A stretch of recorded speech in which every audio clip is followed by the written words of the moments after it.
दिनैनिफ्रायनो सुरु खालामबाय रायजोफोर दिनै बिटिसि एकर्ड डे दं आरो बे बिटिसि एकर्ड डेआव थांगोन नोंथांमोनहा जायफ्रा भिडिअखौ नायनो इन्टारेस्टेड भिडिअखौ नायलांजोबबानो जाबाय। सौफैबाय नै आं बे गारिखौ बैयावसो दोननानै एसे गोजानाव दोननानै दा बिर जागोन नालाय ओंखायनो दोननानै दा थाबायबाय आरोखि आं ससे दा थांगासिनो दं नायलांबाय थाबानो जाबाय। मानसि हरनो थाखाय जोङो थाग थियारि जादों। बारा फैजोबबावाखैसो। जोंहा दङ गिबियावनो दङ भलिबल बे भलिबलनि चिरांनि मोसाखावरि बागुरुम्बा दोहौआव बाहागो लानायखौ जों बे समाव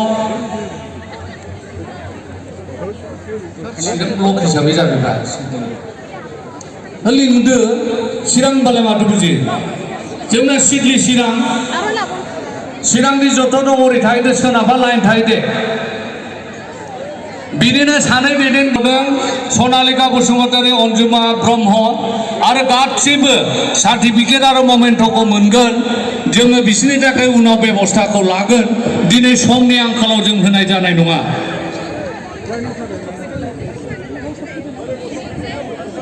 बेजों लोगोसे मिथिहोनाय जाबाय चिरां ब्लकनि गासै बागुरुम्बा दोहौआव बाहागो लानायखौ खावलायबाय। फैजोबगोन जे बिनि उनाव चिरांदुवाराबो ओरै सानजाहा फैदो चिरांदुवाराबो सानजाहा फैदो बिनि उनाव काजलगावनाबो हायोबा सानजाहा फैखादो जों एकबारैनो लाइन खालामजोबसै काजलगाव चिरां आरो चिरांदुवार जों खनसेनो साथामनोबो गांबा आर'नाइजों मान बावगोन।